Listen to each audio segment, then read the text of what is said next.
로마서 11장입니다.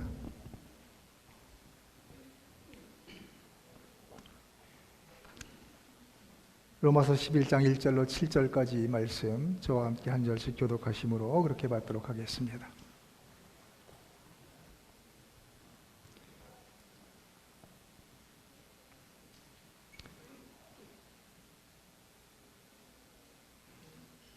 그러므로 내가 말하노니 하나님이 자기 백성을 버리셨느냐? 그럴 수 없느니라. 나도 이스라엘이니요 아브라함의 씨에서 난 자요 베냐민 지파라. 하나님이 그 미리 아신 자기 백성을 버리지 아니하셨나니 너희가 성경이 엘리야를 가리켜 말한 것을 알지 못하느냐? 저가 이스라엘을 하나님께 송사하되 주여 저희가 주의 선지자들을 죽였으며 주의 제단들을 헐어버렸고 나만 남았는데 내 목숨도 찾나이다 하니 저에게 하신 대답이 무엇이뇨? 내가 나를 위하여 바알에게 무릎을 꿇지 아니한 사람 7천을 남겨두었다 하셨으니 그런즉 이와 같이 이제도 은혜로 택하심을 따라 남은 자가 있느니라. 만일 은혜로 된 것이면 행위로 말미암지 않음이니 그렇지 않으면 은혜가 은혜되지 못하느니라. 다 함께 그런즉 어떠하뇨? 이스라엘이 구하는 그것을 얻지 못하고 오직 택하심을 입은 자가 얻었고 그 남은 자들을 완악하여 졌느니라. 아멘. 모두 앉으시겠습니다. 오늘도 우리를 부르시며 내게 오라고 초청하시는 하나님, 오늘도 우리들이 하나님의 그 부르심에 초청에 응하여 주님의 전에 모여 이제 하나님의 말씀을 기다립니다. 하나님, 오늘도 하나님 우리에게 말씀하여 주시옵소서. 그리고 깨닫게 하시며 알게 하시고 새기게 하시고 그렇게 살게 하셔서 오늘 우리 하나님께 받은 이 말씀이 우리의 삶의 좌표가 되게 하시며 오늘도 성전 가득히 옷자락을 내리신 그 하나님의 발 아래 엎드려 우리가 하나님의 말씀에 귀를 기울입니다. 하나님 감사합니다. 예수님 이름으로 기도하옵나이다. 아멘. 저희 집에는 고모들이 많으셔가지고 고모들이 이제 결혼해서 아이들을 낳으면 저하고의 관계는 고종사촌 이렇게 되잖아요. 그런데 고종사촌 중에 하나가 저보다 나이가 한 살이 어린데 그 친구의 이름이 뭐냐 하면 오쟁이에요. 근데 원래 이름이 있었는데 원래 이름이 있다는 것을 나중에 제가 나이가 먹어서 알을 정도로 사람들은 그 아이를 보면 그냥 오쟁이라고 불렀습니다. 오쟁아, 오쟁이 왔구나. 뭐 오쟁이 학교 잘 다니니 뭐 이렇게. 그런데 그 오쟁이라는 뜻이 무슨 말인지 아시나요? 오쟁이. 이런 것입니다. 이게 뭐냐 하면 옛날에 이제 뭐 플라스틱 뭐 이런 것이 없었을 때 저렇게 만들었던 것 같은데 씨앗을 담아두는 용기예요. 가을에 수확한 곡식을 잘 보관했다가 봄에 씨앗으로 사용하기 위함입니다. 아무리 먹을 게 없어도 이 오쟁이는요, 봄이 와서 씨앗을 뿌릴 때까지 손을 대서는 안 되는 것이고 봄에도 오쟁이에 담아둔 이 곡식은 씨앗 용도 외에는 아무리 먹을 것이 없어도 먹어치워서는 안 되는 것입니다. 일단 저것을 먹고 나면 그 다음을 보장할 수가 없기 때문에 그렇습니다. 저희 고모님이 결혼하신 그 집안은 대대로 종손인데 손이 귀했어요. 그래서 정확히 기억은 없지만 몇 대째 독자이신 분에게로 결혼을 했습니다. 결혼을 해가지고 그 집안에서 얼마나 많이 아들을 기다렸겠어요. 근데 결혼하시자마자 이제 아이를 낳았는데 저한테는 상당히 눈앞벌 되죠. 그런데 따님을 낳으셨어요. 뭐 첫 딸은 살림 미천이니까 괜찮습니다. 그리고 또 얼마 있다가 아이를 낳으셨는데 둘째 딸을 낳으셨어요. 거기까지도 괜찮습니다. 그리고 연이어 또 낳으셨어요. 누구를요? 셋째 딸을. 그리고 또 낳으셨는데 이번에는 넷째 딸을 낳으신 거예요. 야. 그러니 그 집안에서 얼마나 박해 아닌 박해를 받으셨겠습니까? 그 종손 집안에 몇 대째 독자인 댁에 가가지고 이렇게 그러셨으니까. 근데 그 집안은 상당히 그래도 괜찮은, 그 농촌에서는 그래도 분홍으로 상당히 잘 사는 집안이었어요. 그런데 드디어 때가 왔습니다. 5번째 아들을 낳았어요. 그래서 그 아들에게 붙여진 이름이 오쟁이입니다. 이 아들의 이름은 저렇게 씨앗을 담는 그릇에 비유되었습니다. 그런데요, 반면에 아들만 내신 집안의 막내인 저는 어땠을까요? 천덕꾸러기였을까요? 제가 살아남을 수 있었던 것은 저희 할머니 덕분입니다. 할머니가 저를 보호하셨다는 의미가 아니라 할머니는 우리 따님, 그 따님과는 반대로 저희 아버지 아들을 낳으시고 밑으로 줄줄이 손가락이 부족할 정도로 따님을 낳으셨어요. 그래가지고 딸이 많은, 그 고모가 많은 집안에 며느리가 와가지고 아들을 넷을 낳았으니까 그러면 넷인들 부족하겠습니까? 그래서 저는 특히 막내인데다가, 그래서 저희 어머니가 저희 형 위로 셋 아들이 있는데 저를 낳으실 때 그러면서 산실로 들어가셨대요. 이번에 딸 나면 어떡하지? 아들, 그 집안의 미래였습니다. 그래서 아들이 없으면 다른 아내를 얻는 한이 있어도 아들은 꼭 있어야 되는 것이었어요. 그런데 지금 시대가 바뀌었죠. 세상이 바뀌었습니다. 더 이상 말씀 안 드리려고 해요. 하나님은요, 사람을 통해서 일하신다. 우리 많이 들어서 다 아시는 내용이고요. 사실이 그렇습니다. 하나님은 하나님께서 직접 일하실 수 있지만 우리를 들어서 하나님께서 하시는 사역에 우리를 동참시키셨다는 거예요. 그래서 우리를 쓰신다, 사람을 쓰신다. 그런데 어떤 사람? 아무나 손에 걸리는 사람 쓰실까요? 하나님이 쓰시는 사람. 디모데후서 2장 20절 21절에 보니까 큰 집에는 금과 은의 그릇이 있을 뿐 아니요 나무와 질그릇도 있어서 귀 쓰는 것도 있고 천이 쓰는 것도 있나니 그러므로 누구든지 이런 것에서 자기를 깨끗하게 하면 귀히 쓰는 그릇이 되어 거룩하고 주인의 쓰심에 합당하며 모든 선한 일에 예비함이 되리라, 이렇게 말씀하고 있습니다. 제가요, 미국 온 지 얼마 안 돼서 이렇게 아는 분들하고 미국 식당을 갔습니다. 이름을 얘기하기는 좀 뭐한데 애플 이렇게 시작되는 식당이에요. 사과 그려 있고. 그런데 그 집에 가가지고 이제 미국 생활이 좀 서투니까 주변에 하는 사람들 이렇게 보고 따라서 하게 되잖아요. 그래서 식당에 가서 딱 앉았는데 이렇게 그 식사할 수 있는 그 용기가 딱 나왔습니다. 그 포크하고 이렇게 이제 냅킨하고 접시하고 이렇게 나왔는데, 그래서 이렇게 냅킨에 쌓여 있는 포크를 이렇게 열었거든요. 이게 웬일입니까? 포크 사이에 말라붙은 밥풀이 거기 붙어 있는 거예요. 제가 그때 이후로 그 식당 가지 않았을 뿐만 아니라 지나가다 그 사인만 보면 아주 그냥, 그래서 그날은 그냥 포크만 바꿔가지고 먹었습니다. 그래서는 안 되는 이유. 왜 그러나요? 그런 것들이 음식 맛을 떨어뜨리고 남에게 혐오감을 주는 등 여러 가지 이유를 얘기할 수 있겠지만 가장 근본적인 이유는 그런 것은 그렇게 해서는 식탁에서는 사용해서는 안 되는 것이고, 그리고 비록 금그릇이라 할지라도 깨끗한 그릇만이 사용될 수 있는 것입니다. 품격이 있는 자리일수록 더욱 그렇지요. 저희는요, 이렇게 유교 집안에서 대대로 이렇게 제사를 모시고 그랬는데, 제사 때가 되면 저희 어머니가 밭에 나가셔가지고 옛날 기와장 있잖아요. 요즘 나온 기와 말고 옛날 고옥에서 나온 그 기와장이 나오는 그런 밭이 있었어요. 거기 가서 그 기와장을 다 일일이 주워가지고 그거를 빠세요. 빠가지고 콘 가루를 내가지고 그것으로 녹그릇을 닦으시는 거예요. 그것으로. 왜?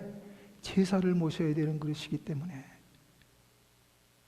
식탁의 도구, 그릇도 그렇듯이 우리도 하나님이 쓰시는 도구로서 쓰임받기 위해서는 쓰시기에 합당한 그릇이 되어야 하겠다. 그릇에 고춧가루 묻어있고 얼룩 남아있고 밥알 끼어 있어서 하나님께 쓰임받기 어렵지 않겠는가 하는 것입니다. 지저분하고 못 쓰는 그저 그런 물건 담아두는 정도야 상관없겠지만 품격 있는 자리에 귀하게 쓰시기는 어렵겠다. 쉽게 이해가 되는 대목인데요. 그렇다면 우리가 깨끗한 그릇이 된다는 것은 또 무엇을 말하는 것일까요? 좋은 비누 가지고 목욕 자주 하시면 되시겠습니까? 하나님은 하나님이 쓰시는 사람이 있습니다. 아무리 혼란스럽고 혼탁하고 어려운 시절에도 하나님은 하나님께서 쓰시는 사람들을 남겨두어서 오쟁이에 담겨있는 씨앗처럼 그렇게 사용하시는 것입니다. 오늘 본문 말씀 로마서 11장에 이르러 바울은 우리가 하나님의 택하신 백성으로서 이 세대의 온갖 더러움에 물들지 않고 스스로를 깨끗하게 함으로써 하나님께 쓰임당하는 하나님의 사람들에 대해서 말합니다. 성경은 이 사람들을 가르쳐 남은 자라고 그렇게 말하고 있습니다. 남은 자는 여자 이름이 아닙니다. 제가 학교 다닐 때 조은자라는 여학생이 있었긴 있었는데 남씨 집안의 은자가 아니라 남아있는 자 이런 뜻이에요. 남겨진 사람, 어떤 일 이후에 남겨진 사람을 지칭하는 말로서 성경에서의 의미는요, 성경 이스라엘 백성이 전쟁을 많이 겪었잖아요. 그래서 전쟁으로 졌단 말이에요. 패전으로 인해 백성들이 자기 나라에서 추방당하거나 끌려갔단 말입니다. 포로로. 그럼에도 불구하고 본토에 남아있는 사람들을 가리키는 말이었습니다. 이 남은 자에 대한 개념은 나중에 하나님께서 불러 모으시고 구원하시는 하나님의 백성을 의미하는 말로서 쓰이게 되었습니다. 모든 이스라엘 백성이 남은 자가 아니라 하나님의 은혜로 구원받는 소수의 사람들만이 남은 자가 되었다는 것입니다. 이사야 10장 21절 22절에 보니까 남은 자, 곧 야곱의 남은 자가 능하신 하나님께로 돌아올 것이라. 이스라엘이여 내 백성이 바다의 모래 같을지라도 남은 자만 돌아오리니. 그렇게 말씀하고 있습니다. 남은 자, 남겨진 자. 아수르와 바벨론의 침략으로 북왕국 이스라엘과 남쪽 유다가 다 멸망하지만 하나님은 여전히 그분을 믿고 따르는 백성들을 남겨두시겠다고 약속하셨는데 이들이 바로 남은 자들입니다.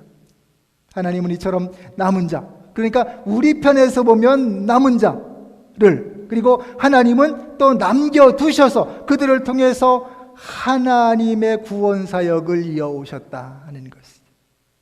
그러니까 남은 자는 그 무엇의 나머지, 무엇을 쓰고 남은 찌꺼기, 계산하고 남은 나머지 버리는 것이 아니라 특별히 남겨놓은 것, 따로 떼어서 특별히 구별해 놓은 자들을 말하는 것입니다.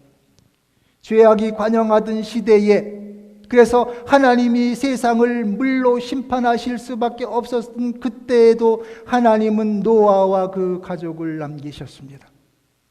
우상이 가득하던 곳에서 불러내 믿음의 조상으로 세우신 아브라함, 애굽 땅에서 종살이하던 민족의 지도자로 부르신 모세, 물맷돌 들고 블레셋 앞에서 담대히 나와 싸고 이기고 민족을 구원한 다윗, 어려웠던 시절 난세 때마다 하나님이 불러서 세우셨던 선지자들, 생명의 위협하에서도 굳건히 믿음을 지켰던 다니엘과 세 친구, 바벨론의 두라 평지에 금 신상을 세워놓고 거기에 절하라는 것입니다. 그것을 거부하는 자는 사자굴에, 풀무불에 던지겠다는 것입니다.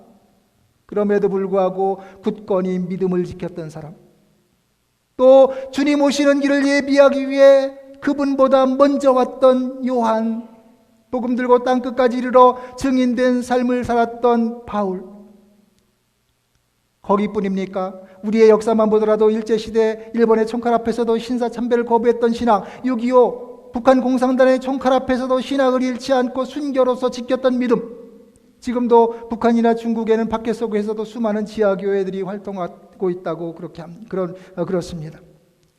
이 같은 남은 자들의 이야기는 옛날 이야기밖에 없을까요? 지금은 없는 것입니까? 혼탁해지는 세상 가운데에서도 믿음을 지키려는 작은 몸부림은 오늘에도 있습니다. 제가 전에 알던 분은, 저랑 가까이 지내시던 분은 어느 식료품 그 공급 회사에서 일을 하셨는데요. 이런 얘기 공공연히 해도 되나 모르겠는데, 이 식료품 공급 회사에서요, 이제 식료품 그거를 공급을 받습니다. 벌크로. 그렇게 해서 공급을 받아가지고 그것을 작은 포장으로 이렇게 나누잖아요. 그러면 100kg를 가지고 오면 1kg짜리 작은 포장에다 그걸 포장을 하면 몇 개가 나오겠습니까? 100개가 나와야 되잖아요. 그런데 100kg짜리 벌크급 포대가 100kg가 와서 1kg 포장으로 포장되는 과정에서 110개가 되거나 105개는 최소한도 되어야 된다는 것입니다. 요즘은 그런 것들이 규제가 심해서 가능할지 모르겠지만, 시장 가시면서 저울 가지고 가시는 분 안 계시잖아요. 요거 1kg 되나 안 되나 재보시는 분 없잖아요. 1kg인데 950g 넣었다고 그래서 그거 그렇게 표시나는 거 아니거든요. 그런데 그것을 장사하는 입장에서 보면 5%, 10%가 그냥 남는 거예요. 그걸 하지 않으면 안 되는 것입니다. 그러니까 이분이 거기서 일을 하고 계셨는데, 그것을 이렇게 분리하는 기계의 조작을 1kg로 안 하고 950g으로 돌려놓으라는 거예요. 어떻게 해야 되나요? 이게 신앙으로 이게 받아들여지지가 않는 것입니다. 그래서 그걸 100kg 갖다가 1kg짜리 100개 만들면 영락없이 불려가지고 고통을 당하는 거예요. 그래서 이제는 이거 더 이상 내가 이 신앙의 양심상 할 수 없고 어떻게 해야 되나? 그래서 그 직장을 떠나기로 했습니다. 그래서 이제 떠나기로 한 날 직원들에게 참 미안합니다. 내가 무리를 일으켜서 미안한데 떠나게 되었습니다. 부디 건강하시고 잘 계시라고. 그렇게 인사를 하고 나오는데 한 부하 직원이 쫓아나오더래요. 과장님, 이번 주일날 과장님 다니시는 교회에서 뵐게요. 무엇을 말하는 것입니까? 이런 믿음의 사람들에 관한 이야기는 그냥 단순히 믿음이 좋았던 어떤 사람들의 이야기보다는 하나님이 특별히 택하셔서 이 어려운 시대, 지금이 정말로 어려운 시대라면 난세에도 믿음의 계보를 이어가게 하셨던 하나님의 사람들에 관한 이야기입니다. 이들은 모두가 어려운 세대 가운데에서도 특별히 하나님이 불러 세우신 선택받은 자들의 모델이었습니다. 오늘 본문에서 인용되는 역사적인 배경이 되는 사건은 엘리야 시대에 하나님이 남겨두신 바알에게 무릎 꿇지 않고 입 맞추지 아니한 남겨진 7,000명을 언급하여 설명하고 있습니다. 1절부터 4절까지 내용 한번 봅니다. 그러므로 내가 말하노니 하나님이 자기 백성을 버리셨느냐? 그럴 수 없느니라. 나도 이스라엘 사람이요 이 아브라함에서 씨에서 난 자여 베냐민 지파라. 하나님이 그 미리 아신 백성을 버리시지 아니하셨나니 너희가 성경이 엘리야를 가리켜 말한 것을 알지 못하느냐? 저가 이스라엘을 하나님께 송사하되 주여 저희가 주의 선지자들을 죽였으며 주의 제단을 헐어버렸고 나만 남았는데 내 목숨도 찼나이다 하니 저에게 하신 대답이 무엇이뇨? 내가 나를 위하여 바알에게 무릎 꿇지 아니한 사람 7천을 남겨두었다 하셨으니, 이 말씀의 배경은 열왕기상 19장입니다. 이 엘리야가요 갈멜산에서 바알 선지자 450명, 아세라 선지자 400명과 대결을 벌이잖아요. 그리고 물리쳤습니다. 그런데 이 소식을 들은 이 바알의 대모 누구예요? 이세벨. 분노합니다. 그래서 군사를 데리고 쫓아오잖아요. 그 당당했던 엘리야, 이 여인에게 쫓기어서 도망합니다. 40일, 40야를 도망해서 호렙산에 이르러서 하나님 앞에 얘기해요. 어떻게 된 일입니까? 지금 우리 다 죽고 저만 남았는데 저도 지금 죽이려고 쫓아옵니다. 그랬더니 하나님께서 말씀하시잖아요. 바알에게 무릎 꿇지 않은 7,000명을 내가 남겨두겠다고. 그런데 왜 남은 자들이 있어야만 했던 것일까요? 하나님은 이들을 왜 남겨놓으신 것이겠습니까? 하나님은 이 사람 저 사람 그냥 아무나 불러다가 하나님의 능력 부어주셔서 그냥 쓰시지 않고 이처럼 별도의 남은 자들을 남기셔서 다른 나머지 사람들과 구별하시는 것이겠습니까? 모두를 아무나를 다 쓰실 수 없었으므로 하나님은 깨끗한 그릇을 쓰시는 것입니다. 깨끗한 그릇. 어떤 그릇일까요? 모두가 다 바알에게 무릎 꿇을 수밖에 없고 우상에게 입 맞출 수밖에 없는 상황에서도 믿음을 지키고 순결을 지킨 하나님의 백성들, 하나님의 택한 백성은 그럴 수 없기 때문에 그렇습니다. 그래서는 안 되는 것이죠. 하나님의 도구, 남은 자, 깨끗한 그릇. 그 남은 자는 바알에게 무릎 꿇지 않고 입 맞추지 않고 스스로를 지키는 자입니다. 오늘 4절 말씀이 그랬잖아요. 바알에게 무릎 꿇지 않은 자들, 더러움과 유혹으로부터 자신을 지킨 자, 깨끗한 그릇이 되는 것. 바알에게 무릎 꿇지 않고, 이거 어저께 저녁에도 말씀드렸잖아요. 그렇겠죠. 하나님의 약속을 받은 자들이 우상에게 절한다는 것이 말이 되겠습니까? 바알, 어제 말씀드린 대로 가나안의 토착 우상의 대표인데요. 이 바알은 풍요의 상징이었다고 그랬잖아요. 비와 풍요.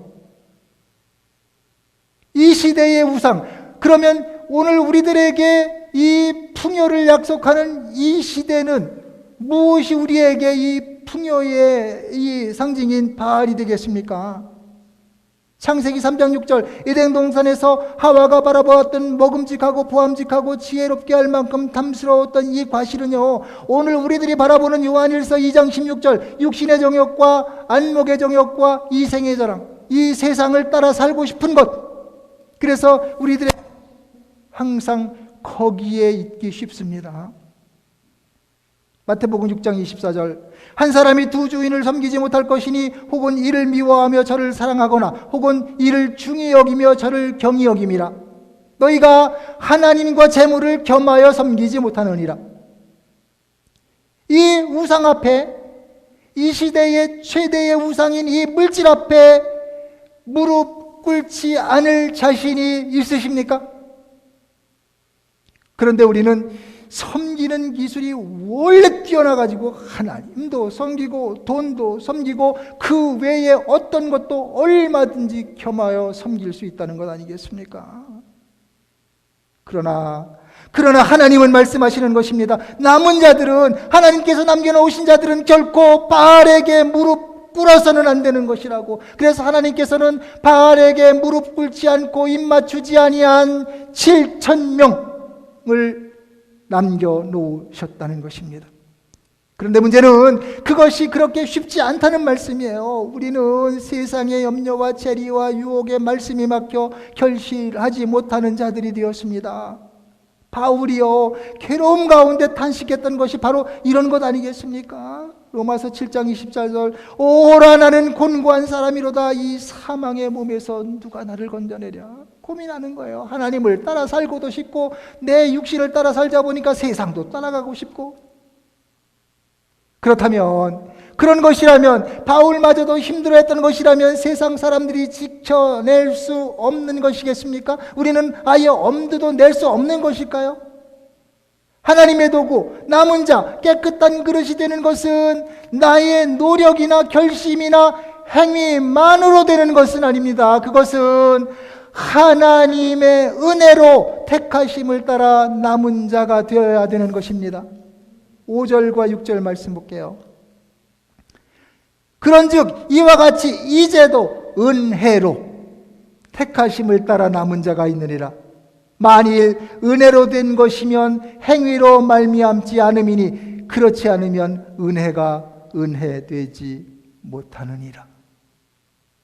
우리가 남은 자들로서 택함을 받기 위해 우리를 깨끗이 해야 한다면 우리의 더러워진 속, 그거 어떻게 씻을 수가 있겠습니까? 내장 세척하시겠습니까? 비누 드시겠어요?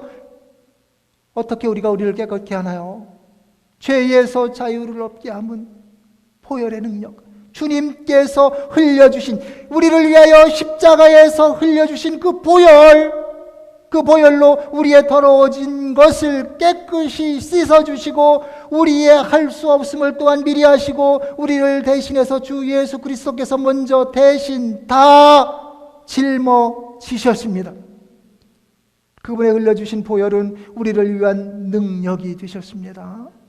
우리는 그냥 그분의 은혜 안으로 들어오시기만 하면 되는 것인데, 오늘의 나의 나된 것은 나의 애쓰고 노력해서 된 것이 아니라 오직 그분이 나를 위하여 흘려주신 보혈의 공로였습니다. 보혈로서 씻겨주시고 은혜로서 채워주시는, 로마서 8장 1절로 2절. 그러므로 이제 그리스도 예수 안에 있는 자에게는 결코 정죄함이 없나니 이는 그리스도 예수 안에 있는 생명의 성령의 법이 죄와 사망의 법에서 너를 해방하였습니다. 그 은혜 안에서 우리는 담대하게 하나님 앞으로 나아갈 수 있게 되었습니다. 히브리서 4장 6절. 그러므로 우리는 긍휼하심을 받고 때를 따라 도는 은혜를 얻기 위하여 은혜의 보좌 앞에 담대히 나갈 것이니라.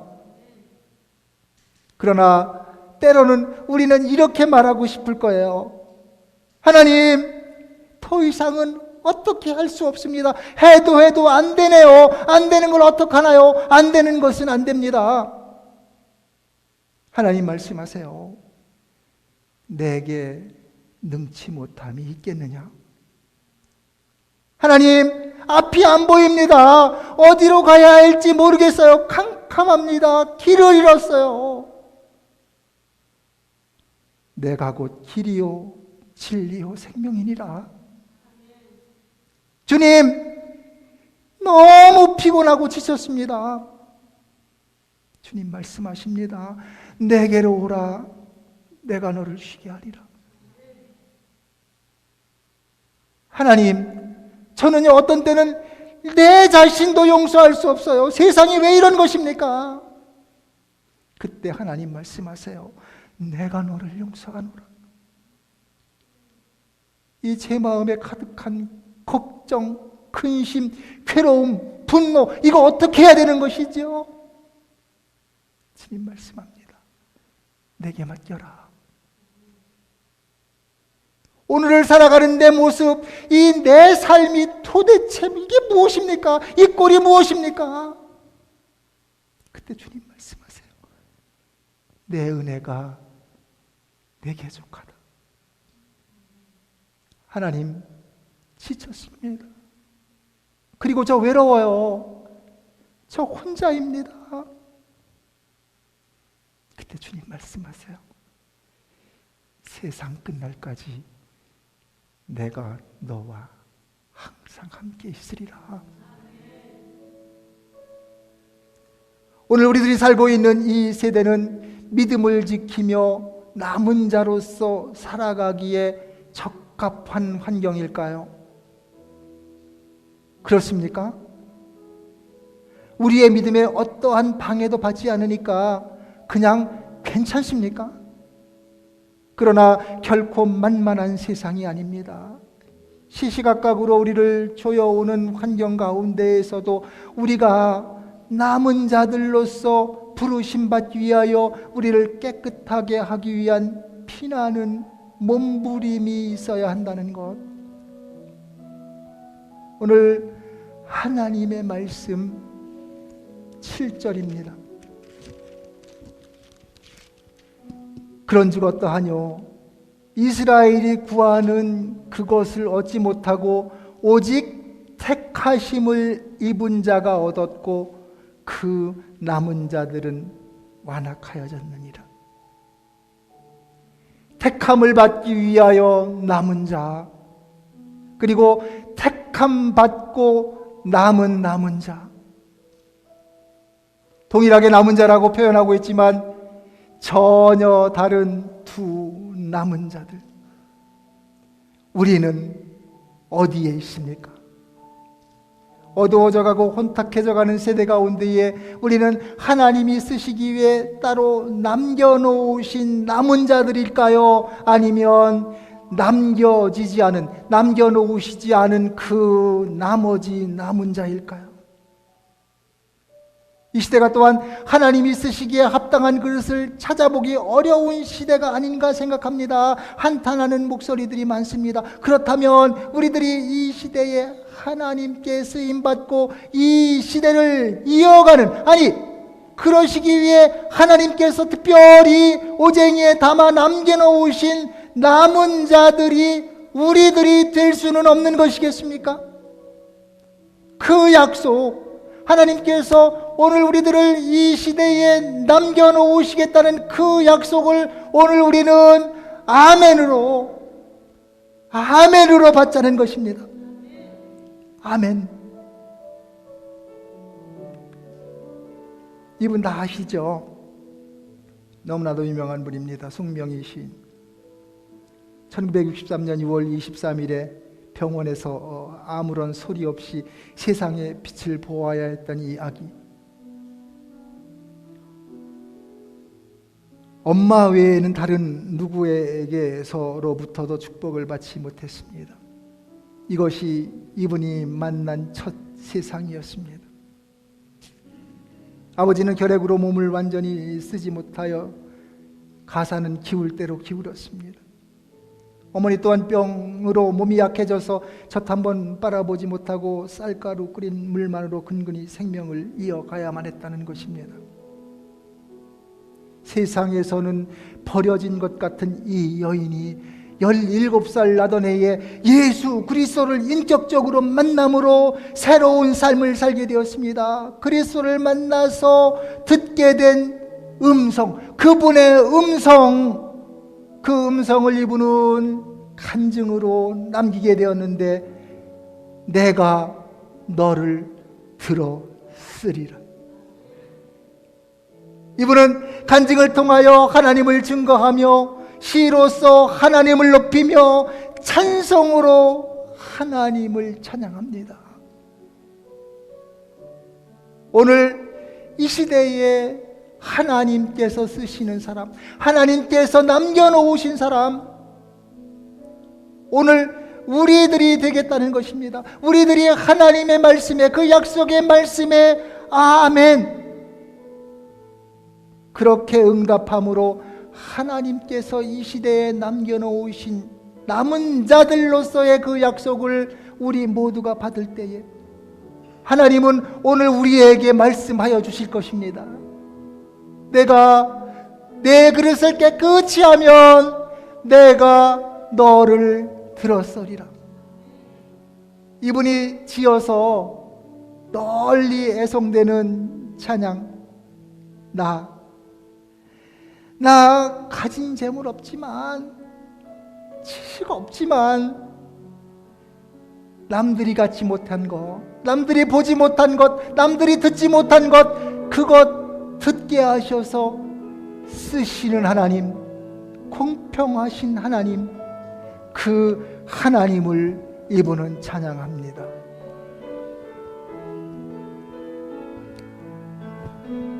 공평하신 하나님이 나라위 가진 건 나 없지만 공평하신 하나님이 나 남이 없는 것 같게 하셨네. 나 가진 재물 없으나 나 남이 가진 지식 없으나 나 남에게 있는 건강 있지 않으나 나 남이 없는 것 있으니 나 가진 재물 없으나 나 남이 가진 지식 없으나 나 남에게 있는 건강 있지 않으나 나남이 없는 것 있으니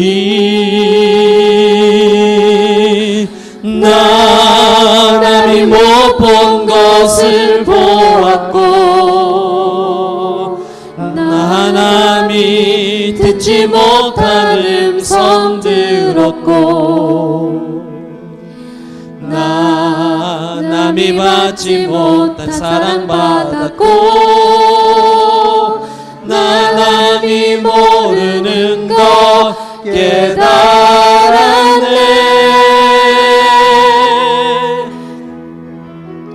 공평하신 하나님이 나남이 가진 건 나 없지만 공평하신 하나님이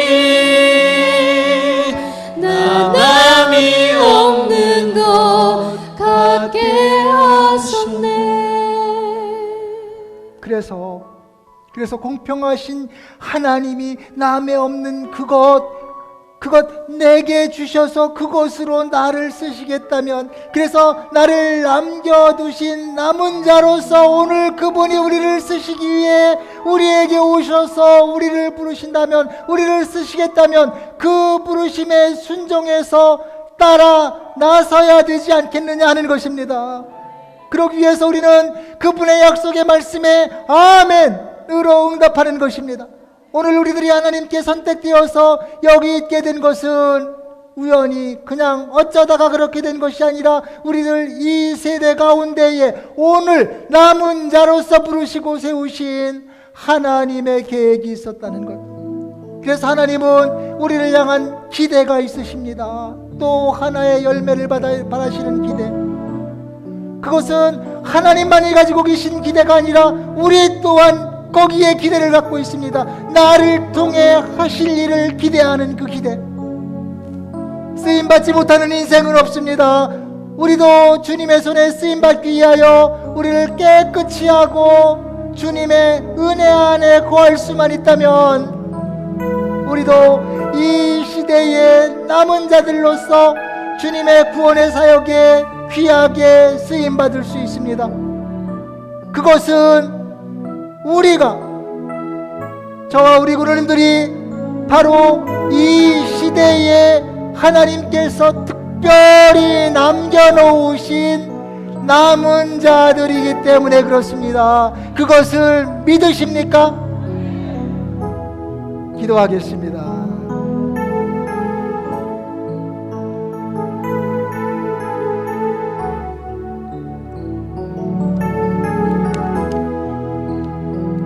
하나님 감사합니다. 하나님께서 우리를 부르셔서 오늘 여기에 있게 하시고 하나님께서 특별히 이 시대 가운데에 부르셔서 남긴 자들로서, 남겨놓으신 자들로서, 특별한 목적을 부여하신 자들로서 이 시대를 살아가게 하심을 우리가 깨닫습니다.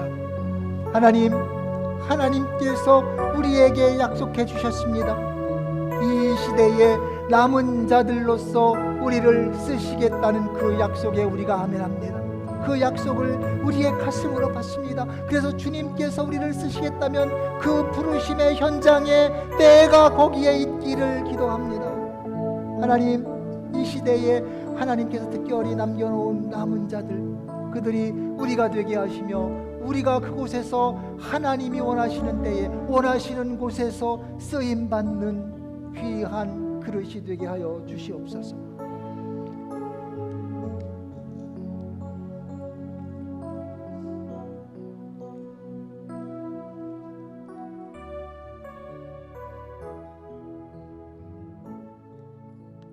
예수 그리스도의 이름